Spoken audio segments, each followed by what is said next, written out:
Hey everybody, this is Pat Monahan from Patcast, and obviously you know that because you're listening to Patcast right now. I just wanted to, before I introduce our next guest, which I think is the fourth podcast that you'll hear, I wanted to mention that we are at the end of the most miraculous tour of my life. I think all of our lives in Train. And I think that the reason is because of this incredible crew that has put everything together that you don't get to meet and see. Guys that are setting up stage every day for us and getting us safely to where we're going and driving buses and all the things that you miss out on. And I just want to say how grateful we are to all of them for doing such a great job and being so lovely to be around every day. And the caterers, people that don't really get talked about, overlooked quite often. Those people mean a lot to us because when we travel to each town and you can tell that they've put a lot of effort and love into what they've done for us, it makes a huge difference in our lives. And so thank you to all of those people.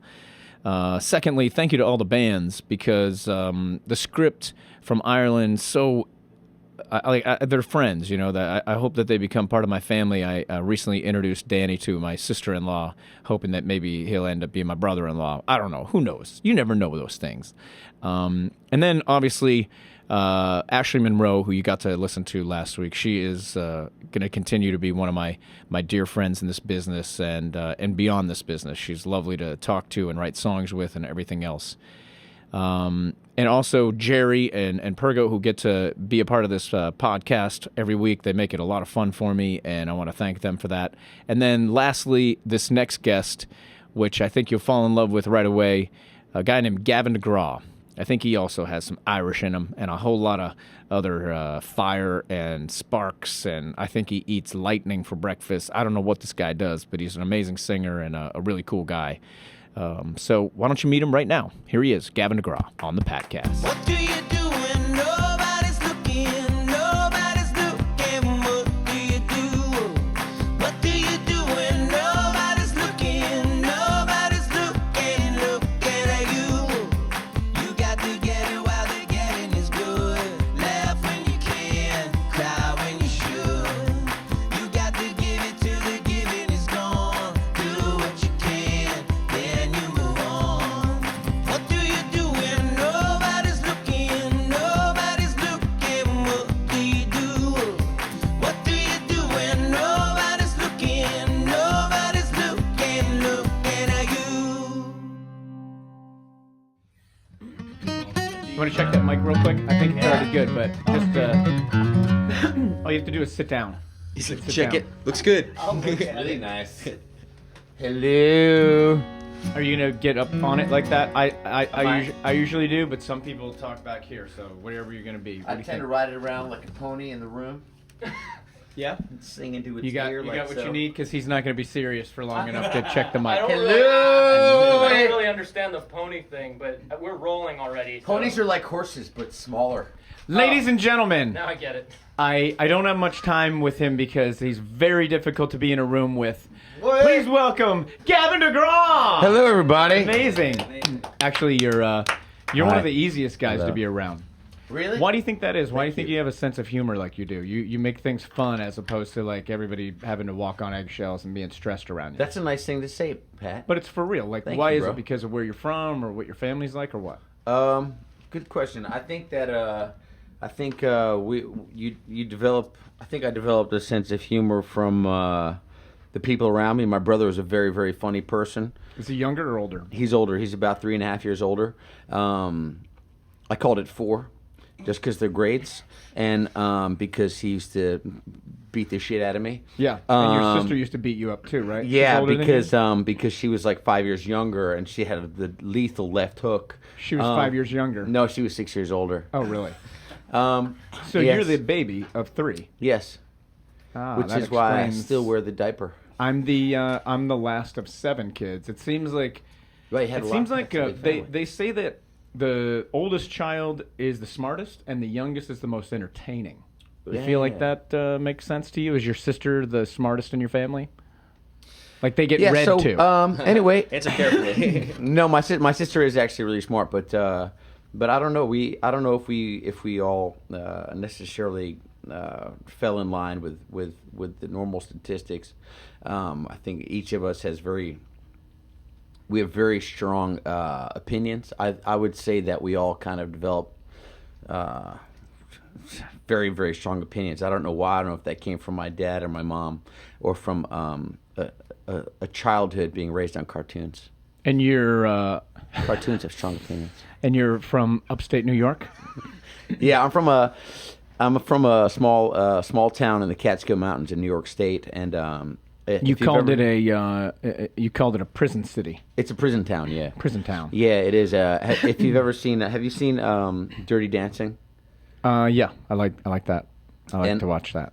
Well, even though, other than you loving the scenes where Patrick Swayze takes his shirt off, which is a hot scene, I like also that- I for like me, that scene because the it makes most. me feel like I need to do Pilates more as well. I like that scene a lot. He had like a 9-pack. Yes. Yeah, and so I was like, man, Pat, whoa. And so when he did the lift, Yes. voila. Are we getting? Does this have anything to do with the question? That I forgot asked you guys were in the room for a second there as I was thinking about Patrick Swayze with his shirt off. Yeah. So, no, it was basically Dirty Dancing was based on my hometown during a specific era in history. What is the town called? The town's called Fallsburg, New York. South Fallsburg, How often do you New go York. there? I was up there about 3 weeks ago to see my grandma because she had a stroke. She's But, the only one left in she- your family that lives there. She's about the only one left in my family that lives Hmm. in that particular. Well, there's a few others, but from my But more your immediate immediate family is not there anymore. Yeah, Because exactly. you're mostly in L.A. I heard your brother does voiceover stuff. My brother does a lot of voiceover work. Yeah. And what does your sister do? She's an artist. And what am I? Oh, is she like a music artist? Visual artist. Oh, cool. But, And what about she's your baby parents? maker. She makes babies. Oh, cool. I love yes. that. Yes. And so she has 3 beautiful children in Nashville, Tennessee, and a lot of my family relocated to Nashville. Are you staying We like in the Nashville accents. more these days?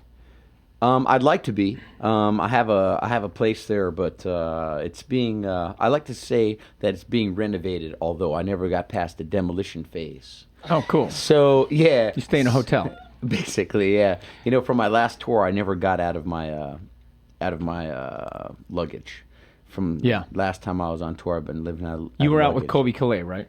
Exactly. Last summer I was out with Colby Kelly. Sorry about the sunglasses. Larry David says 2 types of people wear sunglasses indoors: blind people and assholes. And so I really do apologize about the sunglasses, only because at this point I feel like if I took the sunglasses off, not only would my pupils be dilated because of the shades, but also because of these little tiny marks right here on the bridge of my nose, which I'm very embarrassed. Larry David also said, I think directed at you, that it doesn't matter if you wear sunglasses or not.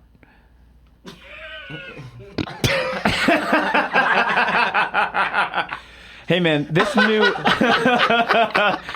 new single of yours, I'm a big fan of, and I was wondering if we could roll it right now. Thank It's you, called yeah. "Best I Ever Had," right? Yes, sir. And where did yes, you write it is.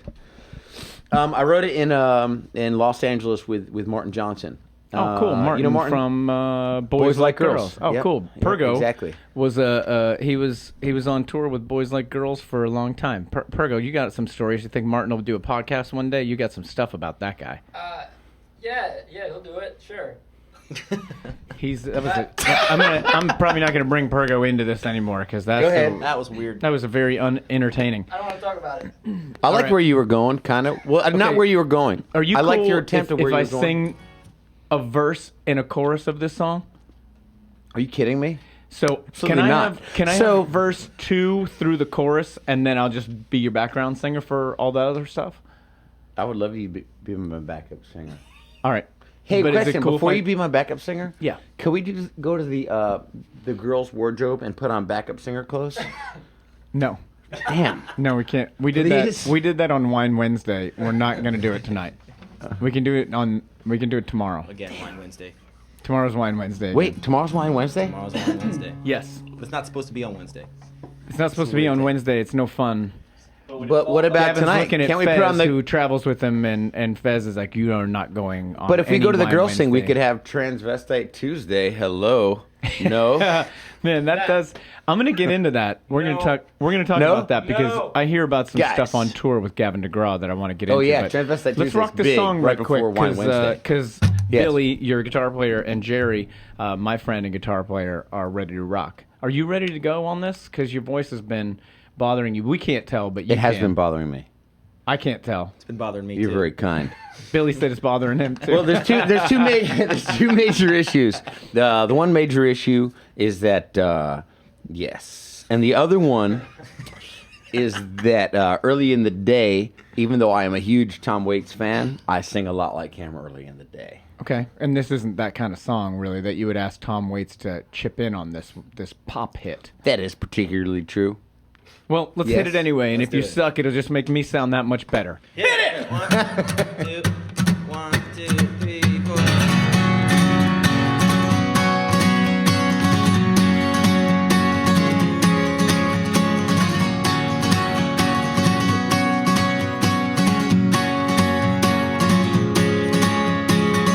Melt Antarctica, safe in Africa.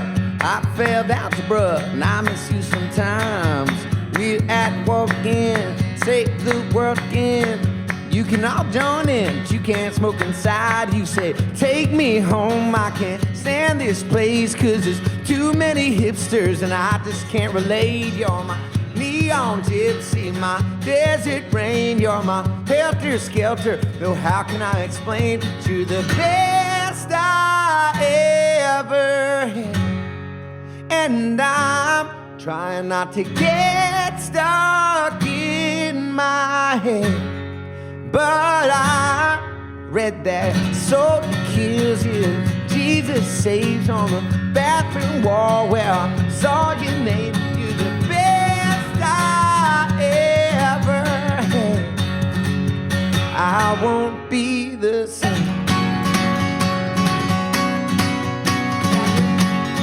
Got this. Go ahead, man. Night sky full of drones, this neighborhood of clones. I'm looking at the crowd and they're staring at their phones. They groom the coastline here, does someone disappear? And maybe once a year I think they'll clean my car.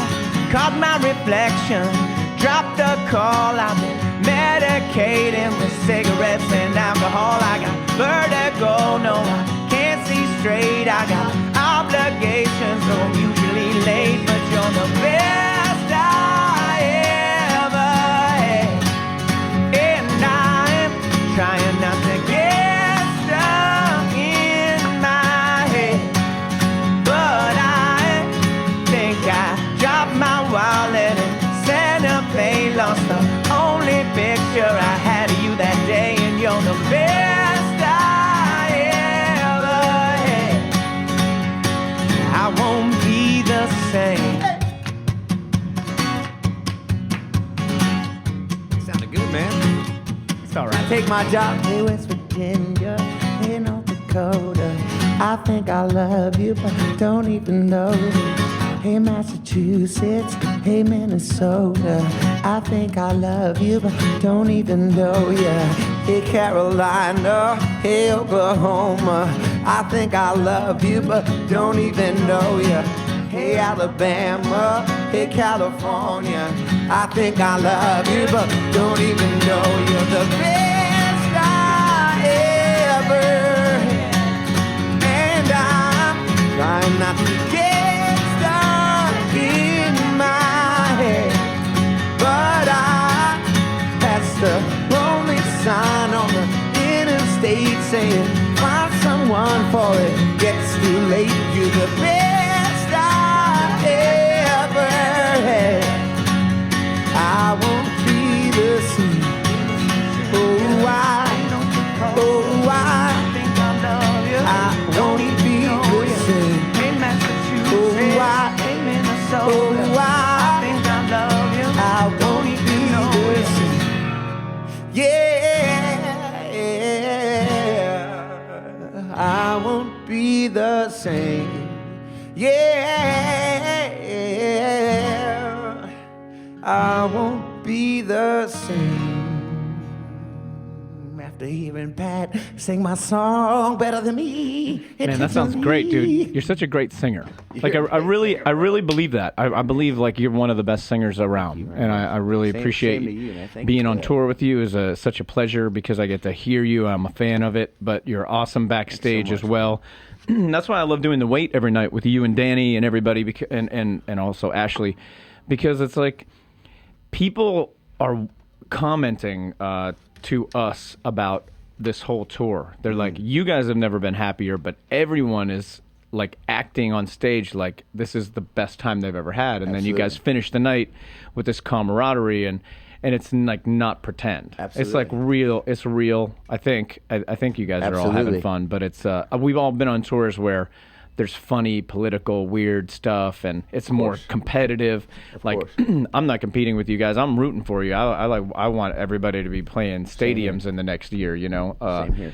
And so, but this song, like, you really have a girl that is the best that you've ever had. You have a girlfriend. You have what is your current situation for girls out there listening? Well, you know, Pat, I wrote that because it rhymed. Well, that's a terrible answer, but it sounds exactly like I expected. Hey, speaking of terrible decisions, Dancing with the Stars.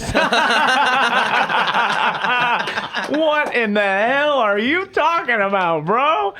Not you, not my friend Gavin. That's funny, man. Well, you know what? That's some segue. You know, yes.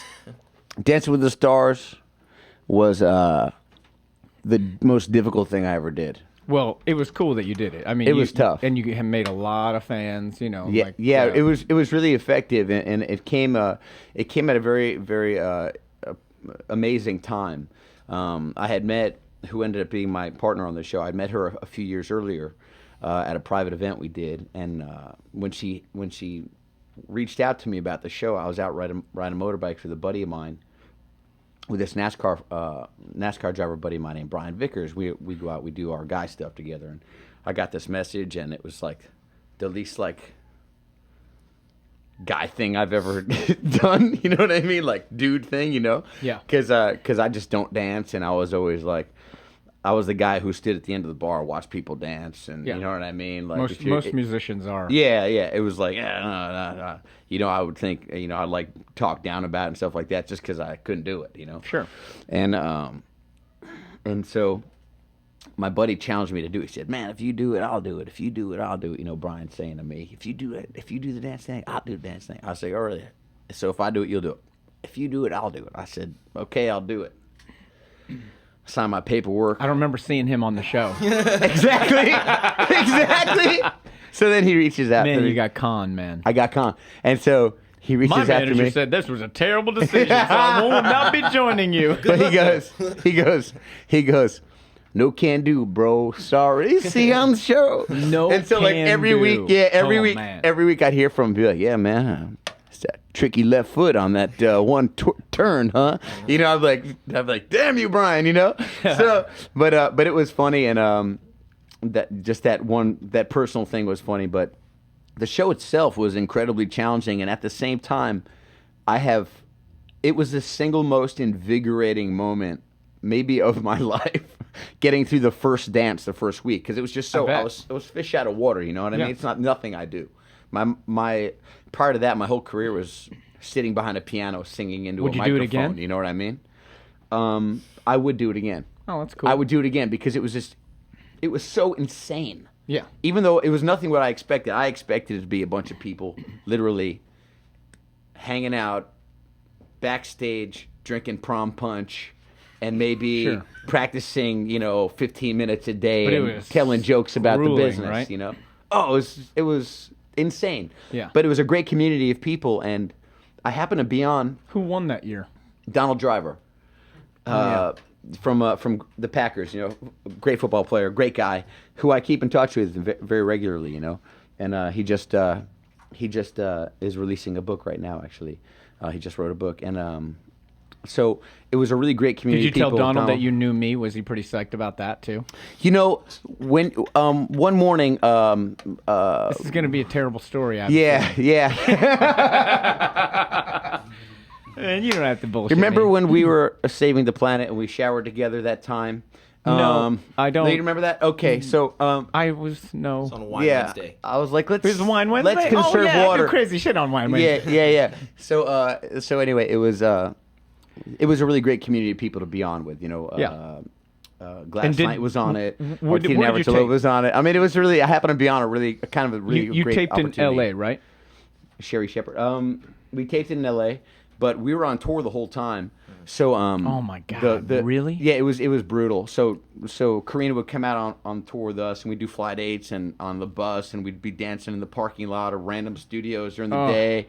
I mean, you can Your only partner imagine. would come out and she would have to dance with you like wherever you were touring at the time. Exactly. Yeah, and it was and our tour schedule wasn't exactly I think of art or music or dancing Yeah. or anything is like, if you want to be great, it Yeah. takes like acting. Yes. If you really want to be a great actor, like I've done some little things here and there, like Yeah. Hawaii Five-0 and CSI, and if you want to be great, you have to be that For one sure. thing. And you would agree with that with music and I dancing, totally right? agree. There's no way you could be great at either if you did both, right? I couldn't agree more.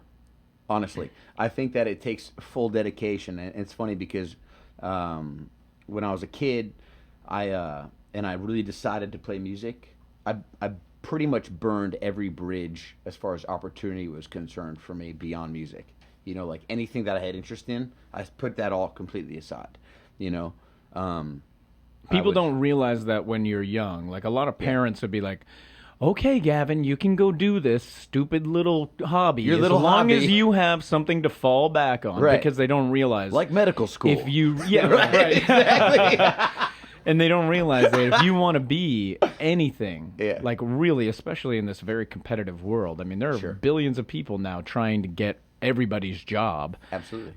But we've created I think, and I'll get to like. Anyway, you agree with me? That's it. Cool. Let's move on. No, but I do but agree this with new you. community of I don't want to ask you how old you are because a lot of people don't like to say, but in this, you're younger than I am, and your community 36. of music. You're 36. I'm Yeah. 44. So that much difference Yeah. made a huge difference because For sure. there was a transition of music where I talk about like when we came out, iTunes didn't exist, but it was just happening when Just you started came out. I actually think we did the first. I was in San Francisco at a radio station called Alice. Sure, You know, so they're friends. they're great people, and that's the first region that broke for me. Cool. And I believe iTunes. We did a live iTunes session at the Alice Lounge. I believe it was the first live iTunes session that was available for purchase. Oh, that's cool. I mean, so that's probably 2003 or Right. something. You know, like super But early on. with iTunes opening up, I talked to other artists that are my age or have been doing it as long, that the competitive idea of there's only enough room on these shelves for one of us, so you got to die. Yeah, it's like, brutal. Like, did you feel that when you were starting out that When- there was a lot of competition instead of like I'm a fan, let's go do this together? Exactly, but you know what I think it is? It's interesting. I felt that same exact thing, but I really think that was coming from, not me personally. I think it was coming from within the team at the time, not necessarily my record team, but within the immediate team. And so I think there was a lot of fear-based marketing within a lot of artistic groups, within the artist camps. You know what I'm saying? Whether it might be maybe they're from their representation from some angle going, oh, listen, there's only room for blah, blah, blah. So you got to go and you got to kill it. Whereas it took time to realize. So it's like campaigning for some people, like Yeah. like political campaigning. Yes. You can either have a negative campaign or a positive campaign. I agree, but I think where it gets interesting is when I started to realize the difference between artists with long-term success and artists who made a blip on the radar. And in my opinion, the people with long-term success not only did they sometimes change shape as far as the things that they did artistically, as far as their music is concerned, but they were more concerned with developing an artistic community than just being a star. And so what you see is that we all are going to have the roller coaster ride in this game. are always ups and always downs. There is the downtime. In the pop game, you're always on the brink, either going off a ramp or over a cliff at any moment. It's either going up or it's going down, and it's always apparent. And so what I started to realize is that your friendships and your legitimate friendships, where everybody understands what it is where when one of your buddies is on the down end and you're on the way up, you include them in your success because you actually like them and you actually like what they do, you like what they represent, and vice versa, and they end up including you. And so you don't have the same drop off that you did before, when you didn't have that network, when you didn't have that community of people. Early on in my career, it was all so fear-based.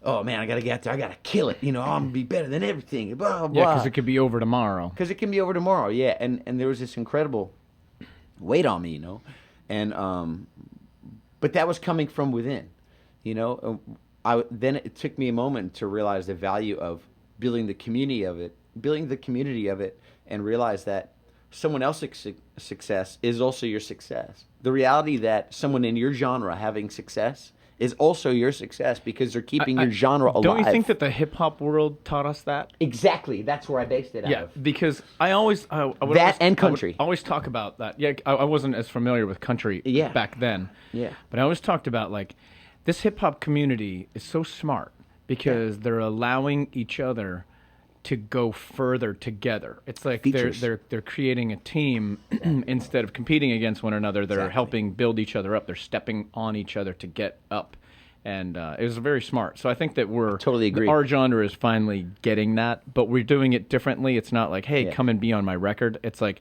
hey, come and tour with me. Let's write a song together. Let's let's be friends and also help each other out. So I agree. I think that we're doing it, and I think that it's your generation that started it. And now guys like Bruno Mars, who that guy's probably like 24 or whatever. I think he is in a place where his life where he gets to choose how he's going to lead that generation, because he's the biggest star in the world in that generation. Right. And if he's going to bring people with him or not, I think that, like Phil, the guy that he writes with and he's a partner with him, he was a background singer, I think, for New Kids on the Block or something. He's a very talented dude. He's super cool. And watching that team do its thing and then create like production and everything. Sure. Young people are very talented, and there's no room anymore for the grown-up who's been in the business for 30 years, and they're like, no, I know how to do this. It's like, no, you don't. The 15-year-old kid knows how to do this shit. You better listen up. Absolutely. And I think that I love that. I love that kids have always driven every art form, everything. I mean, every technology. It's like a kid dreamt of going to the moon, became an adult, and had the power or the money or whatever to create. And realistically, I mean, even if you look at institutions like MIT. MIT doesn't make geniuses; they recruit them, and they recruit little 15-year-old geniuses. Yeah, you know what I mean. Google. They don't make geniuses; they recruit geniuses. Right. And those people show their genius at a very young age, long before they have a diploma. Yeah, I showed mine. I think. Man, I ain't a genius. Come on, don't let me finish that sentence. All right. I wanted to let you finish. I want to make sure that we get everything in because I find you interesting and I want to talk more. But I think that, every night I go on my bus after we perform and I still sing Not Over You. Wow. That's the song in my head. That's how powerful man. that song is. Thank you for that. I'm not going to sing it with you, but Okay. you think you got it sure? in you that you could do it right now? Absolutely. Hey, Jerry. Hey, Pat. Will you make sure that you play it right? Because Yeah, man, anything for you. my God. yeah, I mean, I a lot of times on these podcasts, All right, hit it, Gavin. you let me All down. right, hit it, Gavin. You No, let the, me down on these podcasts. Will you just maybe for once? Hey, Gavin, hit it.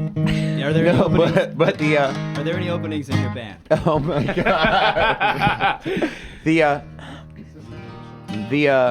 Here, I want to say a couple things though, because first of all, I've never done a podcast like this before with an artist.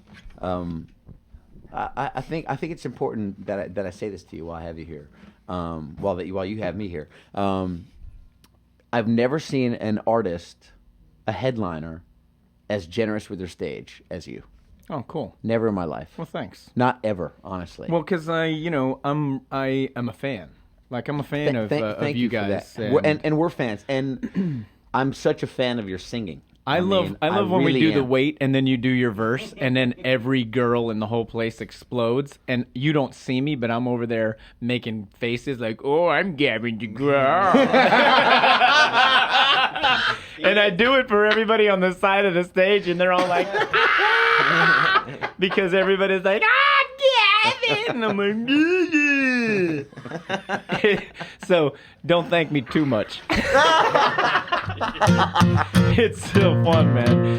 That is funny. But that's cool. I'm glad you. No, I'm glad I you really, think I really that. appreciate it, and because you can always choose what you do with your time in the spotlight, and the fact that you take any time to share it is really, No. it's stunning. Honestly, Well, cool, It's- man. It's, That's it's awesome. very, it's a thanks. beautiful thing to do. I appreciate that. You know, Thank you, you, man.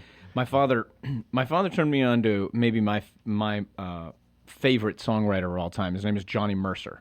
Wow. He's the guy who wrote You know Moon Stardust? River and lots of other songs. Yeah. Johnny Mercer, they say about him, I believe the quote was, because he was such a great songwriter, but socially would insult hammered? people a lot. Oh, yeah. And the old quote I think about Johnny Mercer was, "Okay, Johnny, you can leave now. You've insulted everyone in the room."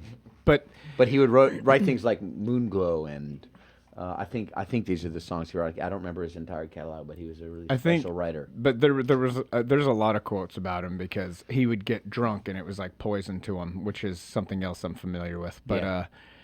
but also when he wasn't drunk, there's a quote that he made everyone in the room feel like they belonged there.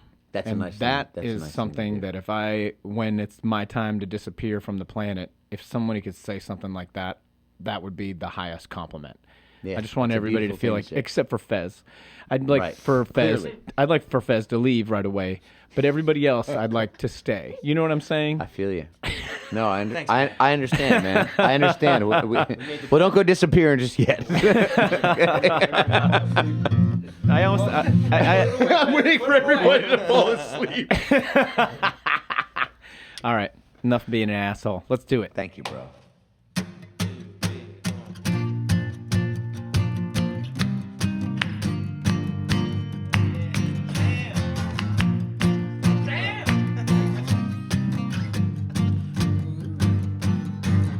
In dreams, that's where I have to go to see your beautiful face anymore. I stare at a picture of you and listen to the radio.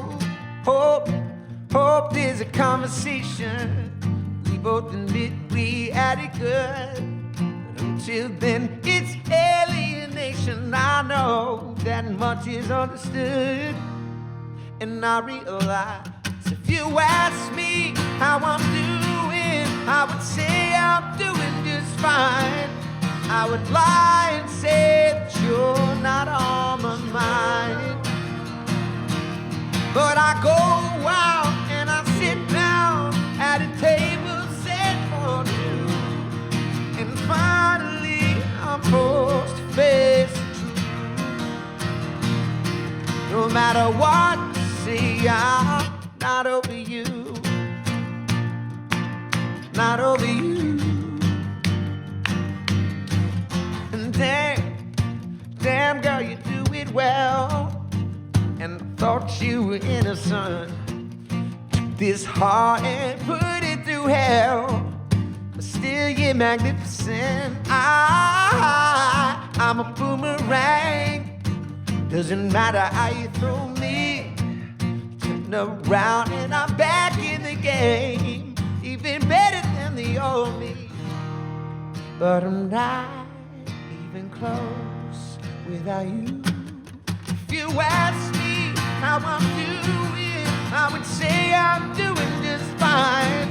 I would lie and say that you're not on my mind. But I go out and I sit down at a table set for two. And finally I'm forced to face the truth. No matter what, see, I'm not over you. And if I had the chance to renew, you know there isn't a thing I wouldn't do. I could get back on the right track, but only if you'd be convinced. So until then, if you ask me how I'm doing, I would say I'm doing just fine. I would lie and say that you're not on my mind.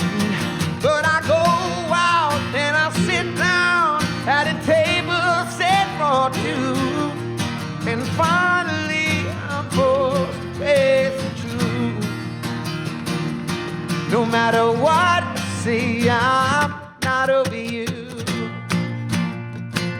Not over you. Not over you. I'd like to take this opportunity to thank all these guys for sitting in today, doing this amazing little podcast right here. Thank Pat Monahan from Train for putting this together.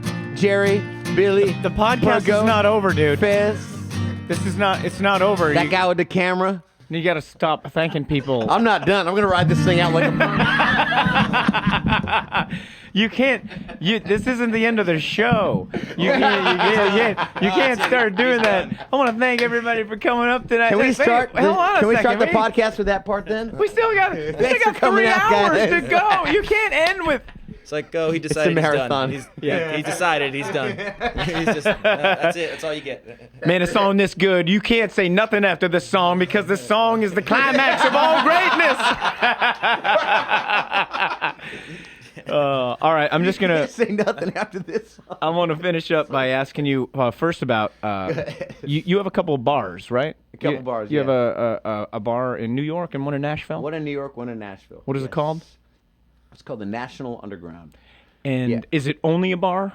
Is it food? What can people find there? They're small bar restaurants, but they're really the focal point is that we have live music and we you do? want Oh, cool. startup bands to come through, and Do you have pictures of like rock paraphernalia or your own or what? we haven't developed that part yet. We'll be working on that. We want to do candids. He's got a few pairs of his socks now. We want to do candids of people drinking like this. Yeah. Gotcha. Yeah, for people who couldn't see his face, it looked terrible. It looked like someone who had drank a whole case of vodka. Yeah, or kerosene. Kerosene. And so I have some questions I like to finish a podcast with that my wife has come up with. Okay. The first one is Oh boy. the first one is Gavin, what's your fucking problem? No, I'm kidding. That's not. That was. Oh my goodness. That's actually from a couple of your girlfriends wanted to ask me that one. Like, no, it's just from me. Okay, a favorite song of yours you wish more people heard. Oh man, that's funny. People hear all my songs on the radio. Next question. What song, man? I don't even know. Maybe Young Love. Soldier. Young Love, Soldier. Yeah. I don't know. You know, it's funny when when you're a songwriter and you're an artist, you kind of there's a lot of material that you wish people knew more of, but at the same time, after a while, you want to start naming more than one, more than two, and then you start thinking you're going to name so many that people are going to think that you just like your own cooking. You know what I mean? And so, and it's How about it's just one difficult. then? What do you think? Young Love. Young Love. Young Love. Where can people find it? So That was on the second album I released. It was a just self-titled record, Gavin DeGraw record, and I gotta check it's that. just one of those I never Did Ender do never that no one one? ever heard. you Did know. Ender do that work? You know, Ender did his first record. Ender did my first Oh, record, yeah. Chariot, and We're big fans of Ender. he's great. He's a great guy too. He's a- Actually, I called him up one day about two. This is a guy 3 named years Mark ago. Endert, by the way, who is a mix master. He really is. great. He's a special guy, and he's a very nice guy. And I remember we were cutting my first album, and prior to that, I'd been in the studio a few times with different people. Like a guy named Camucelli, who I made a record called "Free" with, which is not free. It was like $20.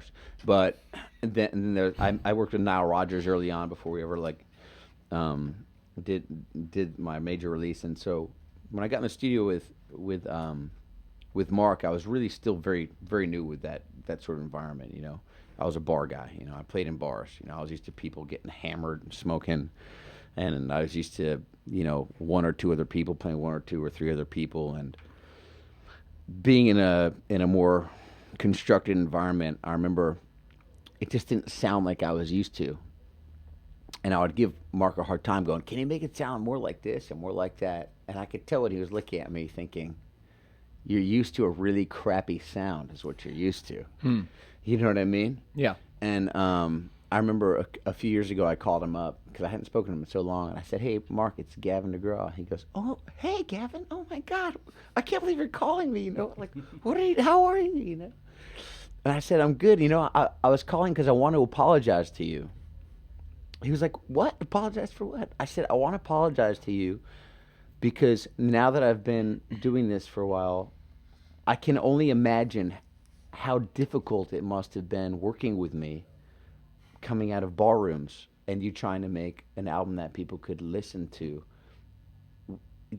keeping in mind the artist's satisfaction and the label satisfaction and Right. what people are looking for. And I listened to the record a couple months ago, and it sounded really good. And I could listen to it again with these fresh ears, And I apologize to you for however difficult I must have been to work with. It's a cool thing to do. That's a grown-up thing to do. It was a grown-up When are you thing to gonna do. When are Thank you gonna And do that with? When are you gonna call me? I'm working right now. I actually don't have your phone number. Actually, that's Yeah. that's like a grown-up thing that your parents would be proud of. You know what I mean? Because Yeah. So Sure. I think that this is fun for all of us Mm-hmm. is because we're all kind of grown-ups. We're not Yeah. we're not people who we've already learned some of our foolish lessons, like Hopefully. disrespecting people or ourselves. Absolutely.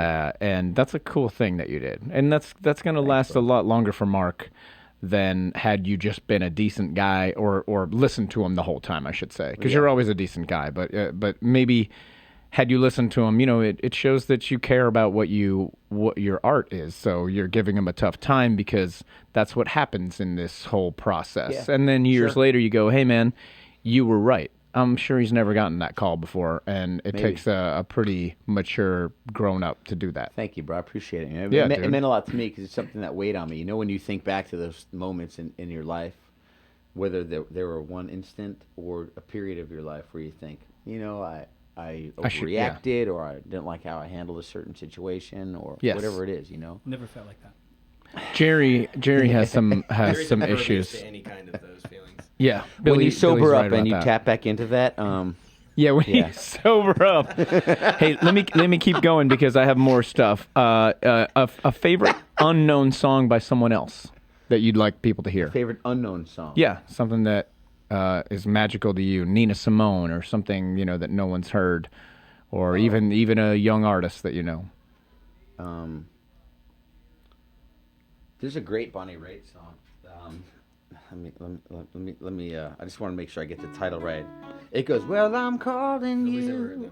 that one. Well, I'm what? It goes, "Well, I'm calling you." Oh wait, was it from this hotel room? Wait, hold on. I'm trying to get the lyric right, but let me find it. It's a Bonnie Raitt song, and I think it's just stunning. Stop pushing it, man. What are you doing, man? She's a Bay Area girl, man. I'm big. Is she? I'm big into Bonnie Raitt. Not because I wanted to. That's the name of the song. Not because I wanted to. Oh. She's man. I don't know if she's writing those songs or co-writing or what. Hold it to your mic, dude. Put it on the mic, brother. Mike. Put it on the mic, Check brother. this out. It's pretty great. It's great. Well, I'm calling you 'cause you deserve to know you were not the reason that I had to go. Late at night in these hotel rooms, I think of all I've lost and what I put you through. If I knew the reason, I would tell you why somehow the feeling slipped away. I think that's about as much lo-fi as we can ask people to listen to. Because they can go check that song out. That's a Bonnie Raitt song. Everything she does sounds good coming out of an iPhone or not. But She's special. we got to edit that because that was like 15 minutes. I mean... And then you remind me of my dad. Like when I was a kid, I would walk in and my dad would have like a cocktail at 4 p.m. I'd be coming home from like day school or day, like, and be like, "Hey man, if you've been here the whole time drinking cocktails, why? How come I had to be at daycare or whatever?" and he'd be like, "You gotta come here and check this shit out. This song rock." And I'd be listening to like Cal Jader or Miles Davis or some shit and being like, "Dude, I'm 4." You know what I mean? But he listened to music like that, and that's where it definitely, you can tell like how passionate you are. But you can tell like the reason you can write songs is because you're a fan.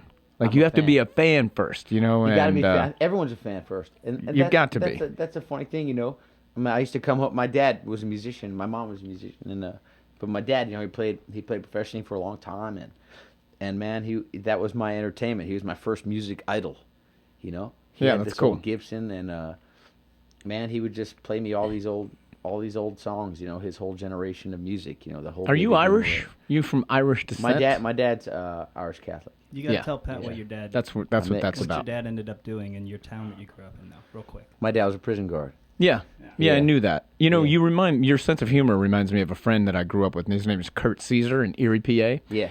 He works at a prison as a he's the psychologist of the prison. My uncle is a prison So psychologist.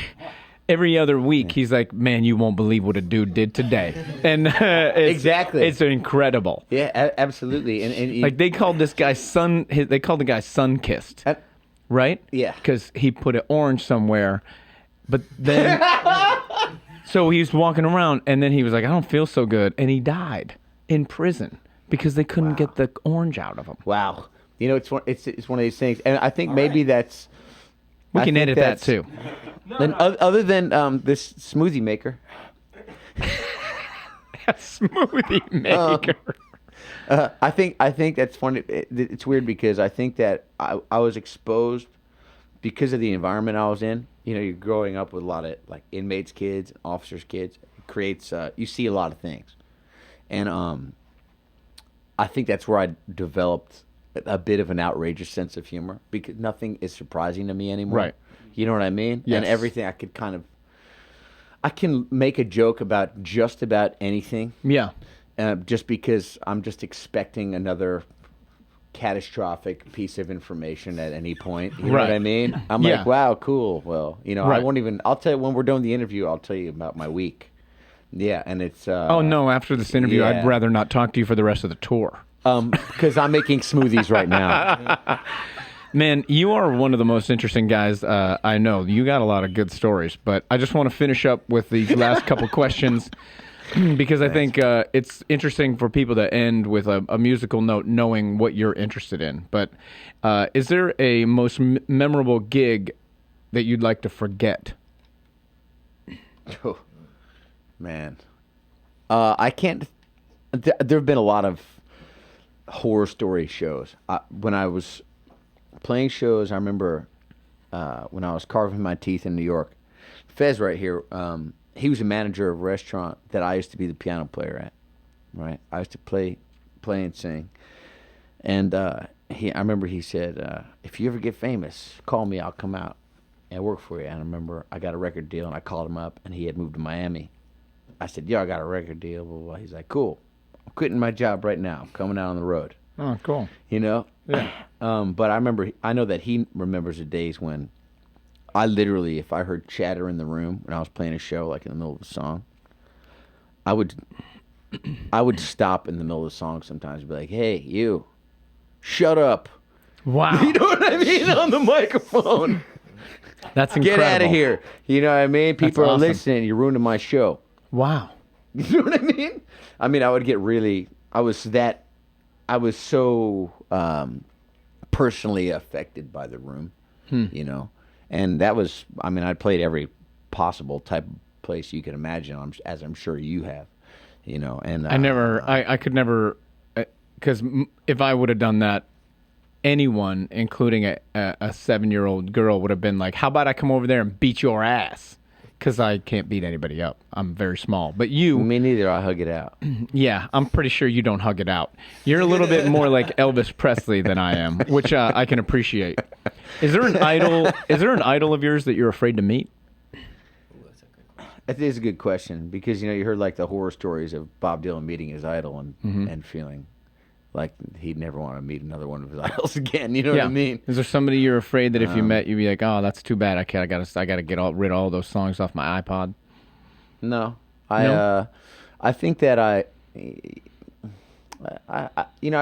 really come to try to appreciate people for better or worse, and So if you met one of your idols and they were not kind to you, you'd be like, meh, they were just having a bad day. they don't You'd have be to able be nice to me. You would have to. I like their art. Really? know? That's incredible to me. I'm the opposite. I mean, I take things personally. Don't get me wrong, but I shouldn't let it affect how I listen to their art. I mean, it's going to affect you, but I can't necessarily hold them accountable personally for the way they were at that moment, because being in this world now, But don't you think there's so many ups and downs with it, I've literally talked to- throughout the day. I've talked to pro ball players and pro musicians and people that are visible actors, and our job isn't the music or the art. That's the fun. Our job is to take care of the people that like what we do. And when you see somebody like my dad, and then this is all based on my father, by the way. He was a fan of Ted Williams. Ted Williams was a great ball player, but what he loved about Ted Williams was that he never looked back at the ump. Meaning, when he make a call, he disagreed if with he or disagreed whatever. with the call, he would just look at the pitcher like, okay, what's next? And that was a very honorable thing for my dad. And so my dad was like, I remember in my beginning phases, he would say, oh, so-and-so's daughter's going to come to the show. And I was like, oh, she's a pain in the ass. And he'd be like, that's too bad that you can't see what I see. And I would just feel so small about think like, man, I'm so dumb. How could I disrespect? And so really that's parenting. And so then I think, man, I guess it all comes down to parenting. Right. And so when I'm a fan of somebody's music and I see them and they're not kind, or I meet them and they're not kind, I go like, that's too bad you got some shitty parents, because they should have taught you how to be nicer to me. But here's the thing, and I really agree with you in so much, and as far as so much of what you said. But here's the thing: you start getting into the way someone treats you in that one moment, and then start getting into what their folks were like. People can't pick their parents, and so it is too bad that maybe they didn't have that type of guidance, But that's the one thing a person cannot choose, is the way they're parented. But they can choose as an adult the way they behave. That's for sure. And so when I meet someone who doesn't treat me well, I get offended. If I meet someone who I admire who doesn't treat me well, I think about that. I still admire their work. I just don't necessarily admire the person.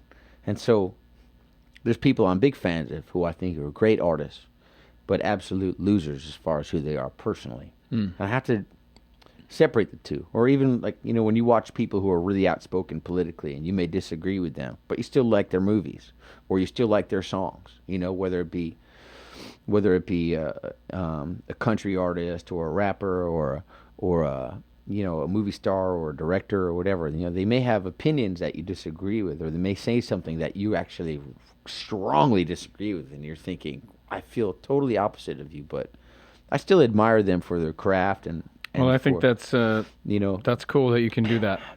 Thanks, because, man. But Pat, I think that a lot of it is that not everybody who is famous wants to be an idol. Some of them just want you to like their art, and they don't necessarily choose to be someone's idol. They become someone's idol. That's in the mind of the fan, to make them that important. Their art is what's important. Yeah, maybe. I mean, you're giving these guys a lot of breaks, and I appreciate it. I appreciate your forgiveness, because I'm not saying that mine is very good. My family also taught me how to hold a grudge for eternity and then totally pass it get on it. to my children. Like, like you make sure like sometimes like on my deathbed, I was taught that I'm supposed to say, "Here's the list of people that continue to hate." You know, like that's the way my last breath. But I can appreciate all that. I think that's good advice or a good way to look at it. I just always think about everyone forgetting that they were kids once. I totally get it. When every one of us loved something or someone. Yeah. And our job is just to remember that. I think as human beings, just remember that. Like we have kids on stage every day because Absolutely. they're the ones that matter. I mean, of course Absolutely. adults matter. Of course we have like messages and we all try to like pass on good things to our children and everything, but in the end, children, like you say, they don't have a choice of who their parents are. But when they choose to meet you, when they choose to like your music, when they make those choices, we have to, in my opinion, we have to make them glad that they chose us. I totally... Because there's too many other people to choose. I do agree with you. We make decisions on our own. You know, what the experience we want the audience to have. In my opinion, you're on stage pretty much all the time. And so... That's how I feel, too. You know? You chose this. You got it. You chose so this. respect this it. is yours. Exactly. Hold, be careful with it and this and that. And so... But there's these funny moments that you end up in. I'm sure you've probably had this happen to you, to a degree, at least, where you met someone and they weren't nice to you. I recently met a person. I met a guy who I had met when I was a kid. I was about 6 years old. It was in my hometown. He was at a fast food place. He was at like a Burger King. I went there with my dad and my brother. And we recognized him and another professional athlete who he was with and some other guy we didn't know, but he was like, must have been bodyguard. And my brother was probably 9 and I'm 5, somewhere in there. And we recognized him right away. We're like, oh Who my was God, it? that's blah, blah, blah, that's blah, blah, blah. Who was it? It don't matter. It matters. I need to know who to hate through my deathbed. I need to know. No. We're on that list for more. It was a fighter and a football player. And my brother goes crazy. He's like, oh my God, I can't believe it's blah, blah, blah. Is it really Bo? And my dad goes, yeah, that's them. Maybe we should get an autograph. But my dad was never somebody to do things for you. Okay? So if you want it, you go get it. He said, you want their autograph? I said, yeah. He said, then you approach the gentleman and you say, excuse me, sir. I'm a big fan. Can we bother you for an autograph, please? What do you say? Come on, man. What do He you said, say? okay. We went over to these grown men and we said, my brother said, excuse me, sir. We are big fans of you, and is it possible to get an autograph? Now, at this age, I'm like just like tabletop height. Yeah. Right? I'm looking at the side of their burger. What do you say? What do you say? What do you say? One guy turns with a mouthful of meat and goes, what, you can't see I'm eating over here? You gonna come up to a guy, bother him while he's eating lunch? And we looked at him like, And the one yells at him, he goes, what are you doing? These are kids. You signed something for them. Stop being an asshole. Yeah. So this year I go to a game and I meet a guy, right? Years later. You meet the same guy. Yeah. Oh. And he comes over to me. Hey, my kid loves your music, this and that. I punched this guy right in his face. No, I'm just kidding. So he says, really? I says, I met you when I was 5 years old. He goes, yeah, get out of here. Where? And I told him the story. And I said, I was like 5 years old and you were an asshole. Huh. He goes, what? I was? I said, no, not you. But your friend was an asshole. The other guy, the other famous guy. You were actually a nice guy. He goes, oh, man, I'm sorry. What happened? I told him, And he felt bad. And one of those guys died real bad. Oh, You know did what he? I mean? Died real bad. And, My bad stuff, favorite of those types of stories is there was a guy named Wolf, and he was in a band called Everything. Do you remember the band Everything? They had the Hooch. I got the Hooch. I got the Hooch. And he went out with a band called Cracker. They were opening for Cracker, and the first day they went out, small stages, you know, and Wolf is a wonderful guy, a keyboard player, and he plays trombone. And he went up to the keyboard player and Cracker, and he was like, "Hey, man, would it be okay if you just kept your station up, and because there's like, you know, Hammond B3 and everything, and I could just use that?" And he goes, "Here's the way this tour is gonna work. I got my shit, you got your shit. I'm gonna use my shit, you're gonna use your shit." And he goes, "Oh, okay, all right, no problem. I get it." Well, guess whose shit broke 3 days later? Of course. And he went up to Wolf and he was like, "Hey man, can I use your gear tonight?" And guess what Wolf said? Sure.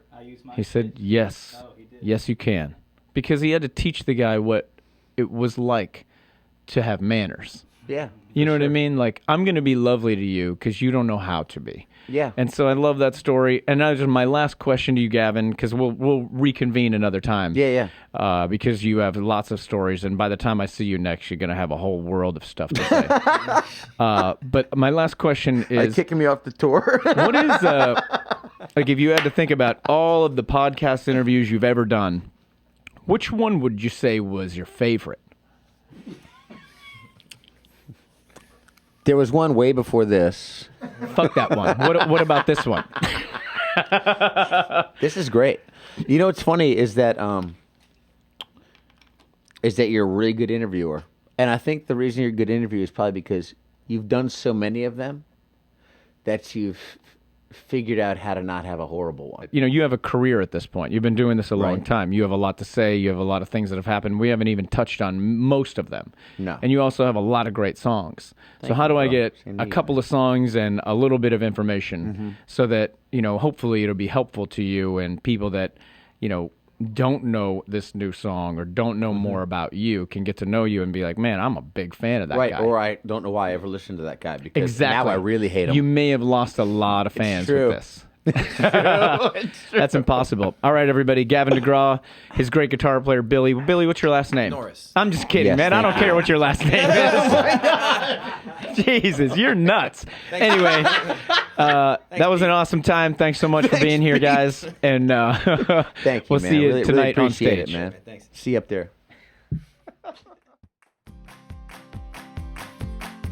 And that was Gavin DeGraw on the Patcast. Don't forget to check out his new single, which you heard earlier in the podcast. It's called The Best I Ever Had. I think it's an awesome song. I get to listen to it every day on tour. Also, he's got a new album out, and I don't know when, but you can't miss it. It's coming, and it's going to be awesome. Gavin DeGraw, thank you so much for doing this, and I hope you enjoyed it.